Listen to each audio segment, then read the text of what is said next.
out under her beam an ivory miniature. Francis, with eagerness, examined it first, then she gave it to me, still, however, pushing her little face close to mine, and seeking in my eyes what I thought of the portrait. I thought it represented a very handsome and very individual-looking female face, with, as he had once said, straight and harmonious features. It was dark, the hair, raven black, swept not only from the brow, but from the temples, seemed thrust away carelessly, as if such beauty dispensed with, nay, despised arrangement. The Italian eye looked straight into you, and an independent, determined eye it was. The mouth was as firm as fine, the chin ditto. On the back of the miniature was gilded Lucia. That is a real head, was my conclusion. Hunsden smiled. I think so, he replied. All was real in Lucia. And she was somebody you would have liked to marry, but could not. I should certainly have liked to marry her, and that I have not done so is a proof that I could not. He repossessed himself of the miniature, now again in Francis' hand, and put it away. What do you think of it? He asked of my wife, as he buttoned his coat over it. I am sure Lucia once wore chains and broke them, was the strange answer. I do not mean matrimonial chains, she added, correcting herself, as if she feared misinterpretation, but social chains of some sort. The face is that of one who has made an effort, and a successful and triumphant effort, to wrest some vigorous and valued faculty from insupportable constraint, and when Lucia's faculty got free, I am certain it spread wide pinions and carried her higher than. She hesitated. Than what? Demanded Hunsden. Than les convenances permitted you to follow. I think you grow spiteful, impertinent. Lucia has trodden the stage, continued Francis. You never seriously thought of marrying her. You admired her originality, her fearlessness, her energy of body and mind. You delighted in her talent, whatever that was, whether song, dance, or dramatic representation. You worshipped her beauty, which was of the sort after your own heart, but I am sure she filled a sphere from whence you would never have thought of taking a wife. Ingenious, remarked Hunsden, whether true or not is another question. Meantime, don't you feel your little lamp of a spirit wax very pale, beside such a girandole as Lucia's? Yes. Candid, at least, and the professor will soon be dissatisfied with the dim light you give. Will you, monsieur? My sight was always too weak to endure a blaze. Francis and we had now reached the wicket. I said, a few pages back, that this is a sweet summer evening. It is. There has been a series of lovely days, and this is the loveliest. The hay is just carried from my fields, its perfume still lingers in the air. Francis proposed to me, an hour or two since, to take tea out on the lawn. I see the round table, loaded with china, placed under a certain beech. Hunsden is expected, nay, I hear he is come. There is his voice, laying down the law on some point with authority. That of Francis replies, she opposes him of course.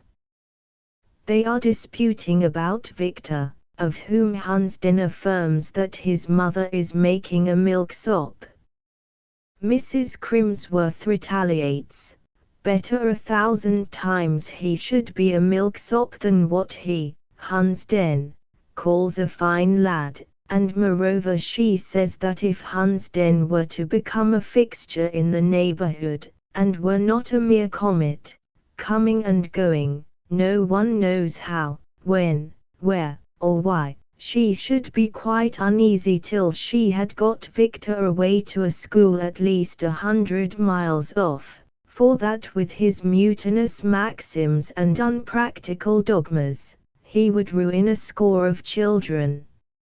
I have a word to say of Victor ere I shut this manuscript in my desk, but it must be a brief one, for I hear the tinkle of silver on porcelain.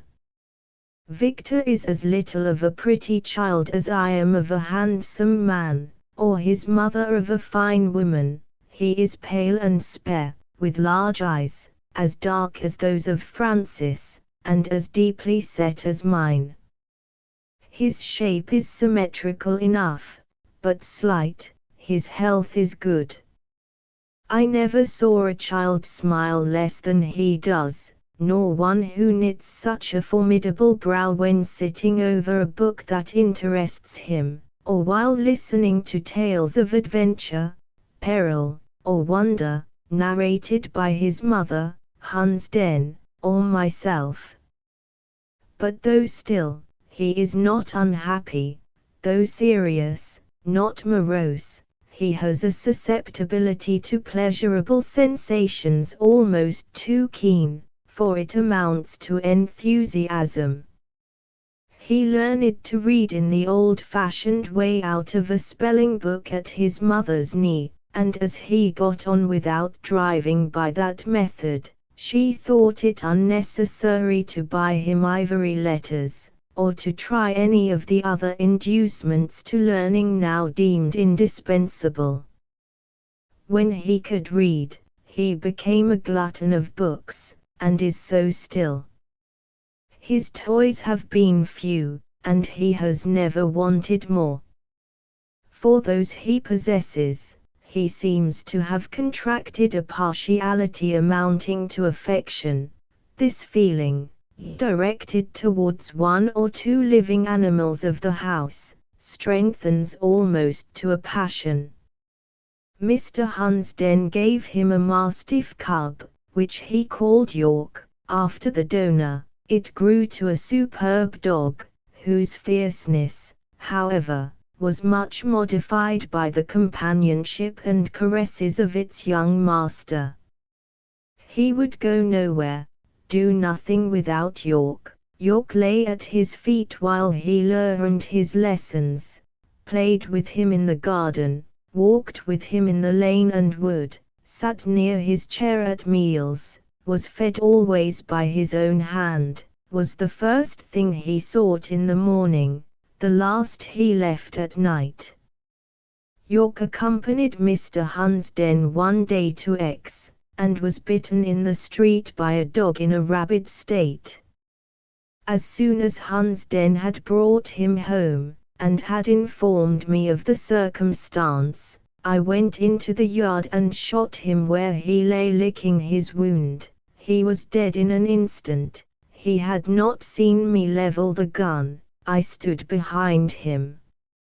I had scarcely been 10 minutes in the house, when my ear was struck with sounds of anguish. I repaired to the yard once more, for they proceeded thence.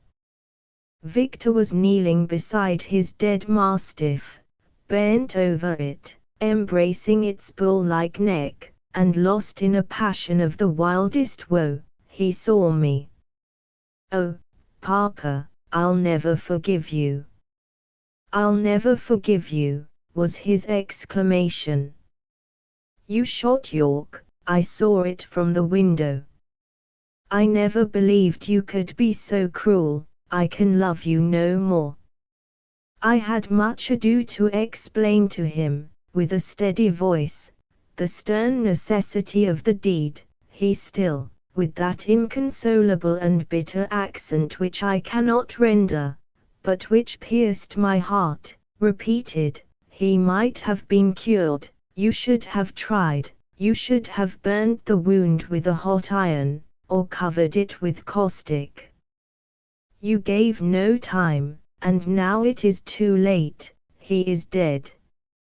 He sank fairly down on the senseless carcass. I waited patiently a long while, till his grief had somewhat exhausted him, and then I lifted him in my arms and carried him to his mother, sure that she would comfort him best.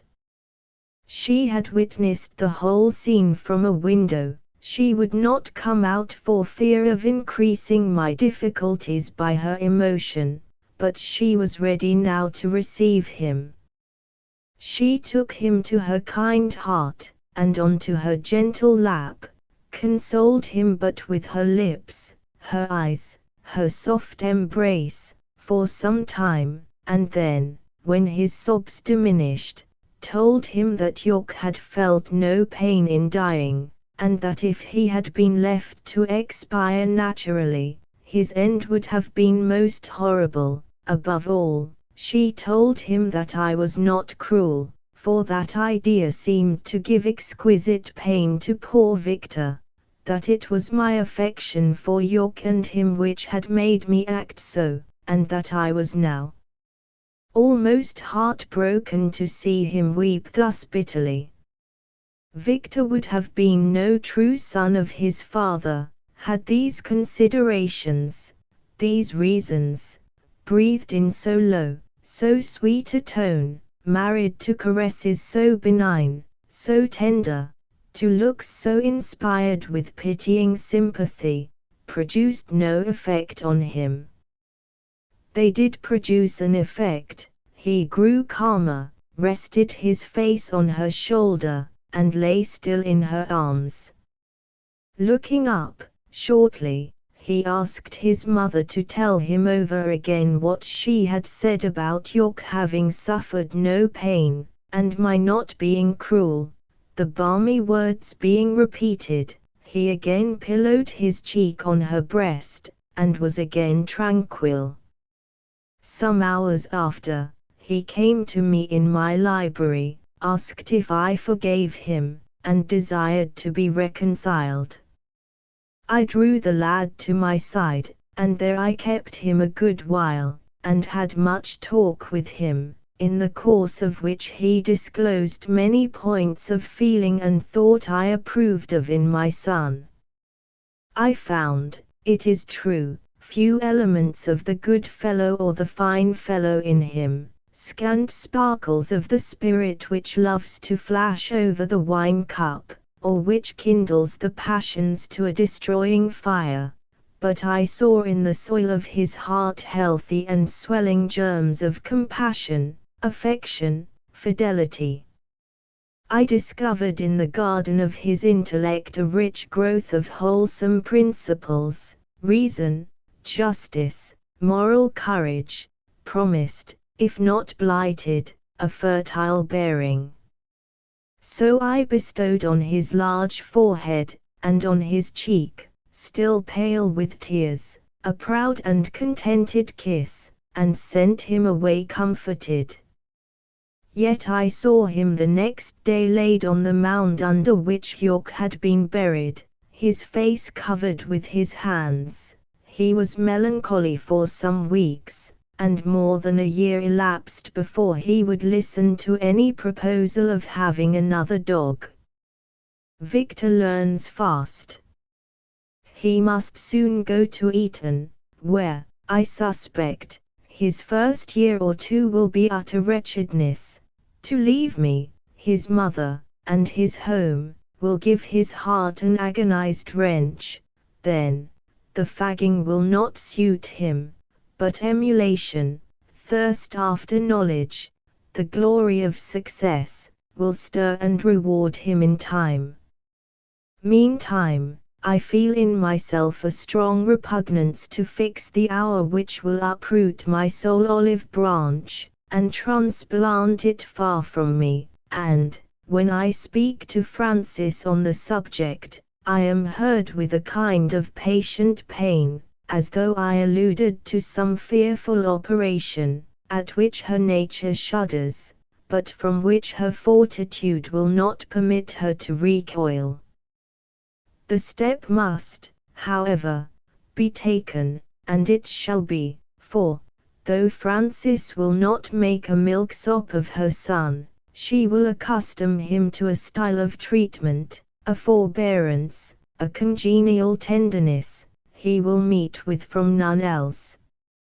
She sees, as I also see, a something in Victor's temper, a kind of electrical ardor and power, which emits, now and then, ominous sparks. Hunsden calls it his spirit, and says it should not be curbed.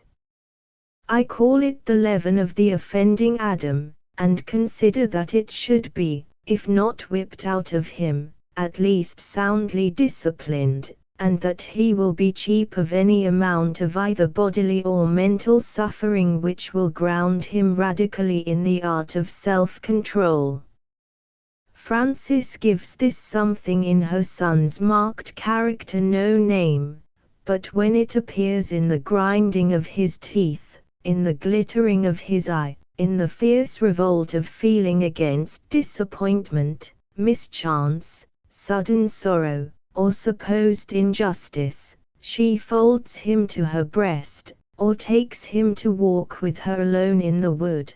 Then she reasons with him like any philosopher, and to reason Victor is ever accessible. Then she looks at him with eyes of love, and by love Victor can be infallibly subjugated. But will reason or love be the weapons with which in future the world will meet his violence? Oh, no.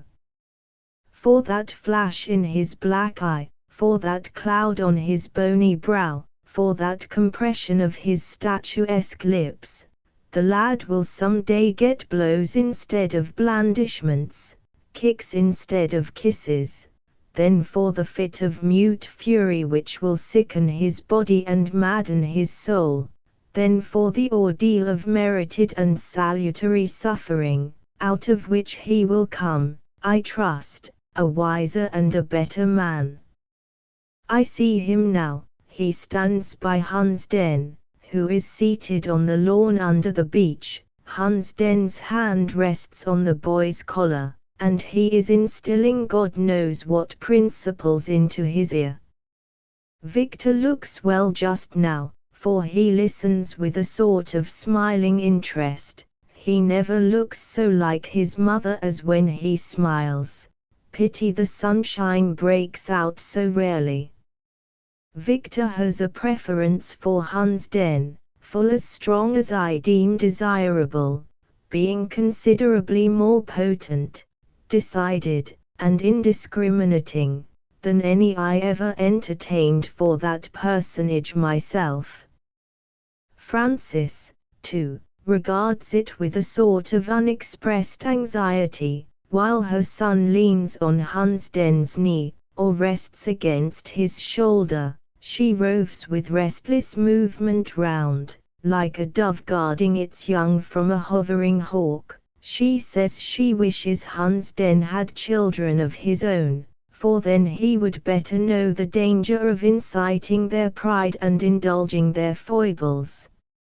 Frances approaches my library window, puts aside the honeysuckle which half covers it, and tells me tea is ready. Seeing that I continue busy, she enters the room, comes near me quietly, and puts her hand on my shoulder.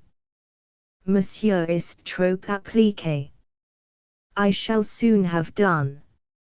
She draws a chair near, and sits down to wait till I have finished. Her presence is as pleasant to my mind as the perfume of the fresh hay and spicy flowers, as the glow of the westering sun, as the repose of the midsummer eve are to my senses.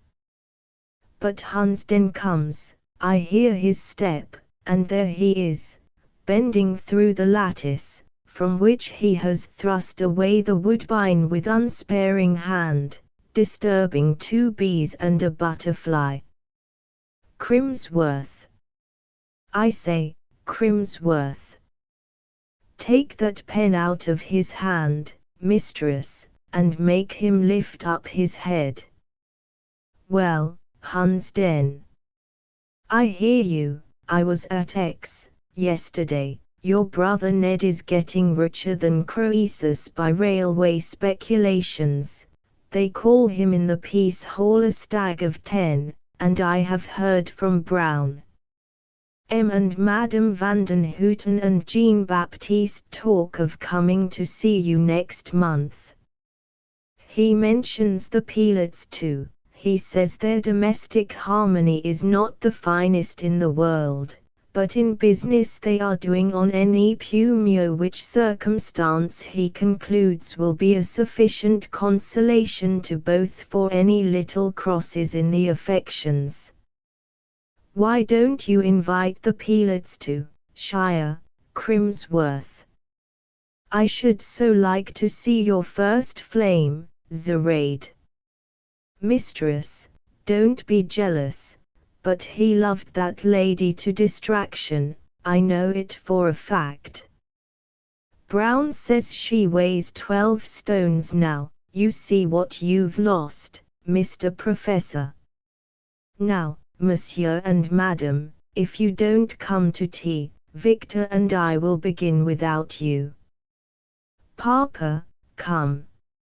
Asterisk asterisk asterisk end of the Project Gutenberg ebook. The Professor asterisk asterisk asterisk updated editions will replace the previous one, the old editions will be renamed. Creating the works from print editions not protected by U.S. copyright law means that no one owns a United States copyright in these works, so the Foundation, and you, can copy and distribute it in the United States without permission and without paying copyright royalties. Special rules, set forth in the general terms of use part of this license, apply to copying and distributing Project Gutenberg trademark symbol electronic works to protect the Project Gutenberg trademark symbol concept and trademark.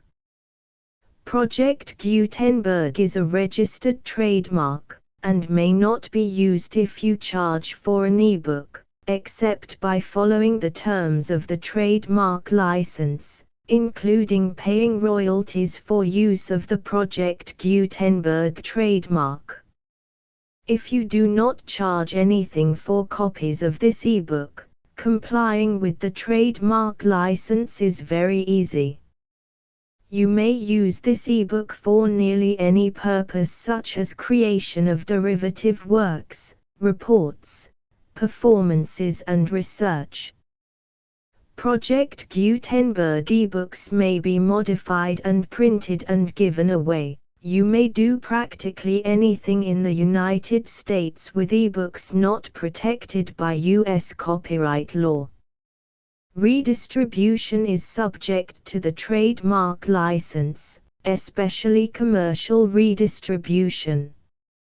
Start. Full license. The full Project Gutenberg license. Please read this before you distribute or use this work to protect the Project Gutenberg trademark symbol mission of promoting the free distribution of electronic works, by using or distributing this work, or any other work associated in any way with the phrase Project Gutenberg.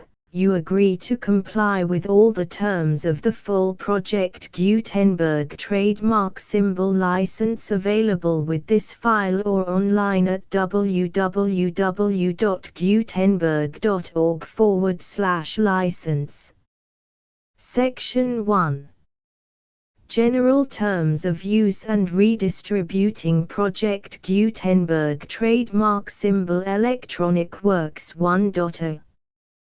By reading or using any part of this Project Gutenberg trademark symbol electronic work, you indicate that you have read, understand, agree to and accept all the terms of this license and intellectual property, trademark/copyright, agreement. If you do not agree to abide by all the terms of this agreement, you must cease using and return or destroy all copies of Project Gutenberg trademark symbol electronic works in your possession.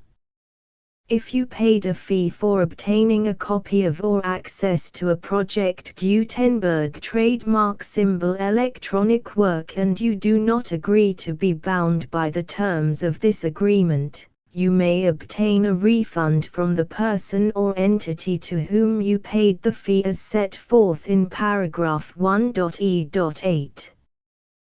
1.b Project Gutenberg is a registered trademark. It may only be used on or associated in any way with an electronic work by people who agree to be bound by the terms of this agreement.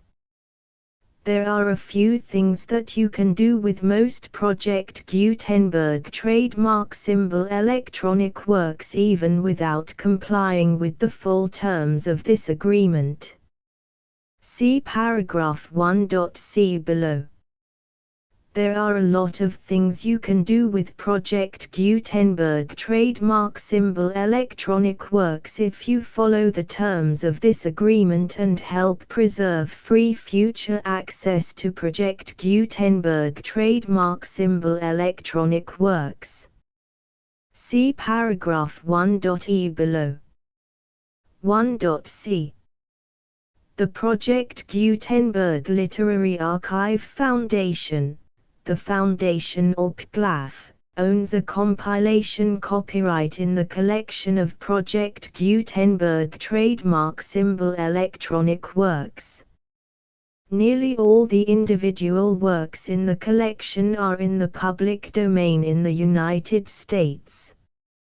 If an individual work is unprotected by copyright law in the United States and you are located in the United States, we do not claim a right to prevent you from copying, distributing, performing, displaying or creating derivative works based on the work as long as all references to Project Gutenberg are removed. Of course, we hope that you will support the Project Gutenberg trademark symbol mission of promoting free access to electronic works by freely sharing Project Gutenberg trademark symbol works in compliance with the terms of this agreement for keeping the Project Gutenberg trademark symbol name associated with the work.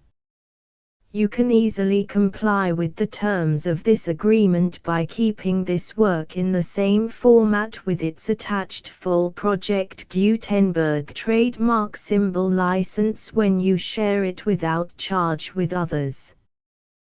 1.d. The copyright laws of the place where you are located also govern what you can do with this work. Copyright laws in most countries are in a constant state of change. If you are outside the United States, check the laws of your country in addition to the terms of this agreement before downloading, copying, displaying, performing, distributing or creating derivative works based on this work or any other Project Gutenberg trademark symbol work. The Foundation makes no representations concerning the copyright status of any work in any country other than the United States. 1.e Unless you have removed all references to Project Gutenberg. 1.e.1. The following sentence, with active links to, or other immediate access to, the full Project Gutenberg trademark symbol license must appear prominently whenever any copy of a Project Gutenberg trademark symbol work, any work on which the phrase Project Gutenberg appears, or with which the phrase Project Gutenberg is associated, is accessed, displayed, performed, viewed, copied or distributed. This ebook is for the use of anyone anywhere in the United States and most other parts of the world at no cost and with almost no restrictions whatsoever. You may copy it, give it away or reuse it under the terms of the Project Gutenberg license included with this ebook or online at www.gutenberg.org. If you are not located in the United States, you will have to check the laws of the country where you are located before using this ebook. 1.e.2 If an individual Project Gutenberg trademark symbol electronic work is derived from texts not protected by U.S. copyright law, does not contain a notice indicating that it is posted with permission of the copyright holder, the work can be copied and distributed to anyone in the United States without paying any fees or charges. If you are redistributing or providing access to a work with the phrase Project Gutenberg associated with or appearing on the work, you must comply either with the requirements of paragraphs 1.e.1 through 1.e.7 or obtain permission for the use of the work and the Project Gutenberg trademark symbol trademark as set forth in paragraphs 1.e.8 or 1.e.9. 1.e.3 If an individual Project Gutenberg trademark symbol electronic work is posted with the permission of the copyright holder, your use and distribution must comply with both paragraphs 1.e.1 through 1.e.7 and any additional terms imposed by the copyright holder. Additional terms will be linked to the Project Gutenberg trademark symbol license for all works posted with the permission of the copyright holder found at the beginning of this work. 1.e.4 Do not unlink or detach or remove the full Project Gutenberg trademark symbol license terms from this work, or any files containing a part of this work or any other work associated with Project Gutenberg trademark symbol. 1.e.5 Do not copy, display, perform, distribute or redistribute this electronic work, or any part of this electronic work, without prominently displaying the sentence set forth in paragraph 1.e.1 with active links or immediate access to the full terms of the Project Gutenberg trademark symbol license. 1.e.6 You may convert to and distribute this work in any binary, compressed, marked up, non-proprietary or proprietary form, including any word processing or hypertext form. However, if you provide access to or distribute copies of a Project Gutenberg trademark symbol work in a format other than plain vanilla ASCII or other format used in the official version posted on the official Project Gutenberg trademark symbol website, www.gutenberg.org, you must, at no additional cost, fee or expense to the user, provide a copy, a means of exporting a copy, or a means of obtaining a copy upon request, of the work in its original plain vanilla ASCII or other form. Any alternate format must include the full Project Gutenberg trademark symbol license as specified in paragraph 1.e.1. 1.e.7 Do not charge a fee for access to, viewing, displaying, performing, copying or distributing any Project Gutenberg trademark symbol works unless you comply with paragraph 1.e.8 or 1.e.9. 1.e.8. You may charge a reasonable fee for copies of or providing access to or distributing Project Gutenberg trademark symbol electronic works provided that you pay a royalty fee of 20% of the gross profits you derive from the use of Project Gutenberg trademark symbol works calculated using the method you already use to calculate your applicable taxes. The fee is owed to the owner of the Project Gutenberg trademark symbol trademark, but he has agreed to donate royalties under this paragraph to the Project Gutenberg Literary Archive Foundation. Royalty payments must be paid within 60 days following each date on which you prepare, or are legally required to prepare, your periodic tax returns.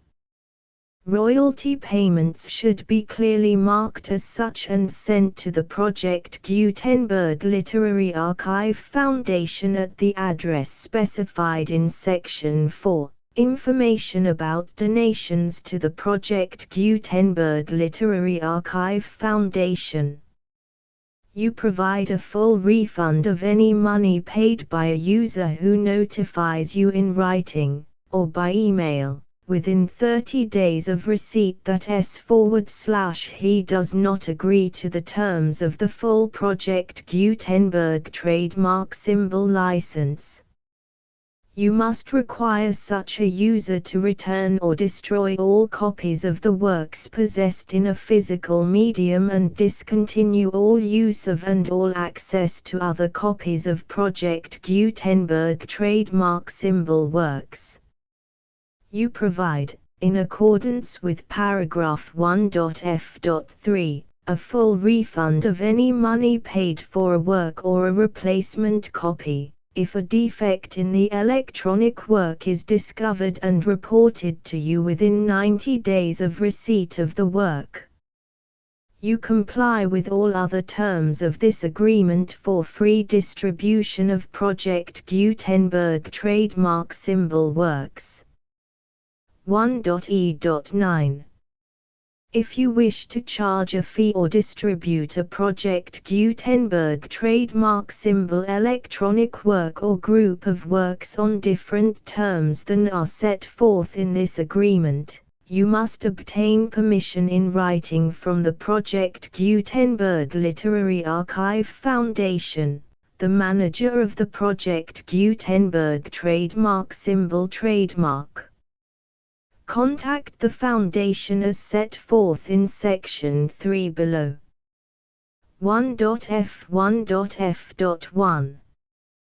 Project Gutenberg volunteers and employees expend considerable effort to identify, do copyright research on, transcribe and proofread works not protected by U.S. copyright law in creating the Project Gutenberg trademark symbol collection. Despite these efforts, Project Gutenberg trademark symbol electronic works, and the medium on which they may be stored, may contain defects such as, but not limited to, incomplete, inaccurate or corrupt data, transcription errors, a copyright or other intellectual property infringement, a defective or damaged disk or other medium, a computer virus, or computer codes that damage or cannot be read by your equipment. 1.f.2.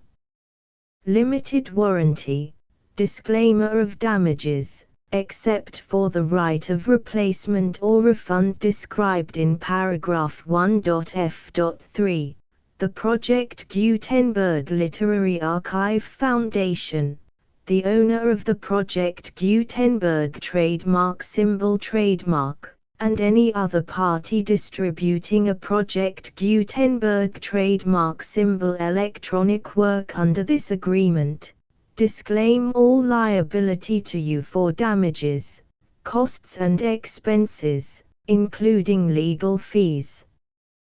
You agree that you have no remedies for negligence, strict liability, breach of warranty or breach of contract except those provided in paragraph 1.f.3. You agree that the foundation, the trademark owner, and any distributor under this agreement will not be liable to you for actual, direct, indirect, consequential, punitive or incidental damages even if you give notice of the possibility of such damage. 1.f.3. Limited right of replacement or refund. If you discover a defect in this electronic work within 90 days of receiving it, you can receive a refund of the money, if any, you paid for it by sending a written explanation to the person you received the work from. If you received the work on a physical medium, you must return the medium with your written explanation. The person or entity that provided you with the defective work may elect to provide a replacement copy in lieu of a refund. If you received the work electronically, the person or entity providing it to you may choose to give you a second opportunity to receive the work electronically in lieu of a refund. If the second copy is also defective, you may demand a refund in writing without further opportunities to fix the problem. 1.f.4.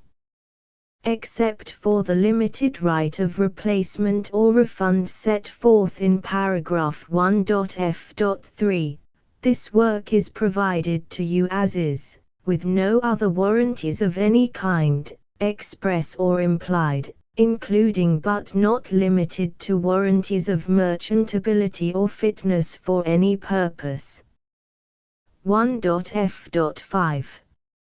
Some states do not allow disclaimers of certain implied warranties or the exclusion or limitation of certain types of damages. If any disclaimer or limitation set forth in this agreement violates the law of the state applicable to this agreement, the agreement shall be interpreted to make the maximum disclaimer or limitation permitted by the applicable state law.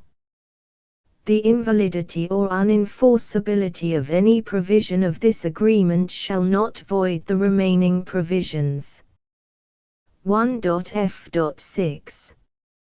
Indemnity. You agree to indemnify and hold the foundation, the trademark owner, any agent or employee of the foundation, anyone providing copies of Project Gutenberg trademark symbol electronic works in accordance with this agreement, and any volunteers associated with the production, promotion and distribution of Project Gutenberg trademark symbol electronic works, harmless from all liability, costs and expenses, including legal fees, that arise directly or indirectly from any of the following which you do or cause to occur.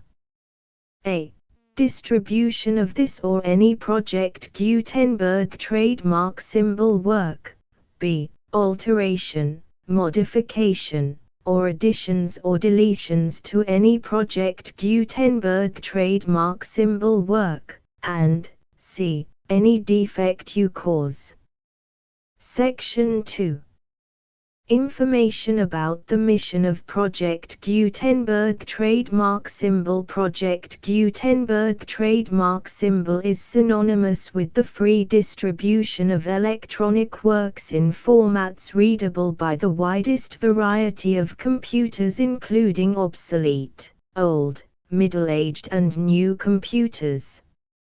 It exists because of the efforts of hundreds of volunteers and donations from people in all walks of life. Volunteers and financial support to provide volunteers with the assistance they need are critical to reaching Project Gutenberg trademark symbol S goals and ensuring that the Project Gutenberg trademark symbol collection will remain freely available for generations to come. In 2001, the Project Gutenberg Literary Archive Foundation was created to provide a secure and permanent future for Project Gutenberg trademark symbol and future generations. To learn more about the Project Gutenberg Literary Archive Foundation and how your efforts and donations can help, see sections 3 and 4 and the Foundation information page at www.gutenberg.org. Section 3. Information about the Project Gutenberg Literary Archive Foundation. The Project Gutenberg Literary Archive Foundation is a non-profit 501(c)(3) educational corporation organized under the laws of the state of Mississippi and granted tax-exempt status by the Internal Revenue Service. The Foundation's IN or Federal Tax Identification Number is 64-6221541. Contributions to the Project Gutenberg Literary Archive Foundation are tax-deductible to the full extent permitted by U.S. federal laws and your state's laws. The Foundation's business office is located at 809 North 1500 West, Salt Lake City, UT 84116, 801-596-1887. Email contact links and up-to-date contact information can be found at the Foundation's website and official page at www.gutenberg.org/contact section 4. Information about donations to the Project Gutenberg Literary Archive Foundation. Project Gutenberg trademark symbol depends upon and cannot survive without widespread public support and donations to carry out its mission of increasing the number of public domain and licensed works that can be freely distributed in machine-readable form accessible by the widest array of equipment including outdated equipment. Many small donations, $1 to $5,000, are particularly important to maintaining tax-exempt status with the IRS. The Foundation is committed to complying with the laws regulating charities and charitable donations in all 50 states of the United States. Compliance requirements are not uniform and it takes a considerable effort, much paperwork and many fees to meet and keep up with these requirements. We do not solicit donations in locations where we have not received written confirmation of compliance. To send donations or determine the status of compliance for any particular state, visit www.gutenberg.org/donate. While we cannot and do not solicit contributions from states where we have not met the solicitation requirements, we know of no prohibition against accepting unsolicited donations from donors in such states who approach us with offers to donate. International donations are gratefully accepted, but we cannot make any statements concerning tax treatment of donations received from outside the United States. U.S. laws alone swamp our small staff. Please check the Project Gutenberg web pages for current donation methods and addresses. Donations are accepted in a number of other ways, including checks, online payments and credit card donations. To donate, please visit www.gutenberg.org/donate. Section 5. General information about Project Gutenberg Trademark Symbol Electronic Works. Professor Michael S. Hart was the originator of the Project Gutenberg trademark symbol concept of a library of electronic works that could be freely shared with anyone. For 40 years, he produced and distributed Project Gutenberg trademark symbol ebooks with only a loose network of volunteer support. Project Gutenberg trademark symbol ebooks are often created from several printed editions, all of which are confirmed as not protected by copyright in the US unless a copyright notice is included. Thus, we do not necessarily keep ebooks in compliance with any particular paper edition. Most people start at our website, which has the main PG search facility, www.gutenberg.org. This website includes information about Project Gutenberg trademark symbol, including how to make donations to the Project Gutenberg Literary Archive Foundation, how to help produce our new ebooks, and how to subscribe to our email newsletter to hear about new ebooks. The Professor Preface. THEPROFESSOR Chapter I Introductory. Chapter 2. Chapter 3. Chapter 4. Chapter V. Chapter 6. Chapter 7. Chapter 8. Chapter 9. Chapter X. Chapter 11. Chapter 12. Chapter 13. Chapter 14. Chapter 15. Chapter 16. Chapter 17. Chapter 18. Chapter 19. Chapter XX. Chapter XXI. Chapter XXII. Chapter 23. Chapter XIV. Chapter XXV. The full Project Gutenberg license.